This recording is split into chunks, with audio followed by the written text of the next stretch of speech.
ধর্মীয় শ্রেণীবিন্যাসের ভিত্তিতে আর কোনো ভাতা বা সহায়তামূলক প্রকল্প থাকবে না। নবান্নে মন্ত্রিসভার বৈঠকে এই সিদ্ধান্ত হয়েছে। রাজ্যের তথ্য সংস্কৃতি দফতর আর সংখ্যালঘু বিষয়ক ও মাদ্রাসা শিক্ষা দফতরকে নির্দেশিকা পাঠানো হয়েছে। সেই নির্দেশিকায় বলা হয়েছে শুধুমাত্র মে মাস পর্যন্ত এই ভাতা বা অনুদান চলবে, পরের মাস থেকে তা বন্ধ হবে। এই নিয়ে বিস্তারিত বিজ্ঞপ্তি পরবর্তীকালে দেয়া হবে।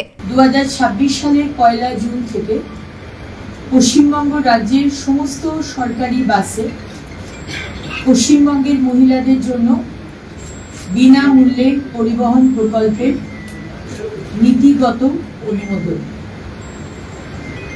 3 নম্বর, রাজ্য সরকারি কর্মচারী এবং বিধিবদ্ধ সংস্থা, বোর্ড, নিগম, স্থানীয় সংস্থা, শিক্ষা প্রতিষ্ঠান ইত্যাদি কর্মচারীদের বেতন কাঠামো সংশোধনের লক্ষ্যে 7তম রাজ্য বেতন কমিশনের গঠন।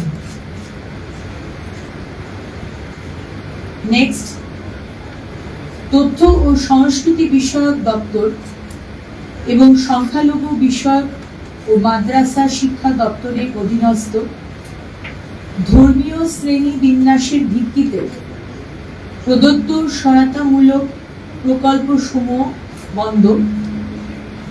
এই মাস চলবে, পরের মাস থেকে এটা বন্ধ করা হচ্ছে।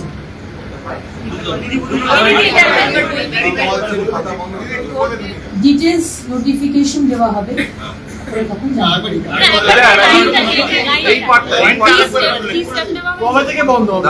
তথ্য ও সংস্কৃতি বিষয়ক দপ্তর এবং সংখ্যালঘু বিষয়ক ও মাদ্রাসা শিক্ষা দপ্তরের অধীনস্থ ধর্মীয় শ্রেণী বিন্যাসের ভিত্তিতে প্রদত্ত সহায়তামূলক প্রকল্প সমূহ বন্ধ।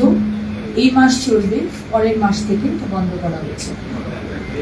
ডিটেলস নোটিফিকেশন দেওয়া হবে, আপনারা জানতে পারবেন। ফলে ইমাম, মুয়াজ্জিন, পুরোহিত ভাতা আদৌ থাকবে কিনা তা নিয়ে প্রশ্ন উঠতে শুরু করেছে। আজ রাজ্যের মন্ত্রী অগ্নিমিত্রা পাল জানান, এখনই সরকারি বাসের সংখ্যা বাড়ছে না রাজ্যে, তবে যে সরকারি বাস রয়েছে তাতে মহিলারা 1 জুন থেকে বিনামূল্যে যাতায়াত করতে পারবেন। যাদের লক্ষ্মীর ভান্ডার রয়েছে তাদের অ্যাকাউন্টে সরাসরি অন্নপূর্ণা ভান্ডারের টাকা পড়বে।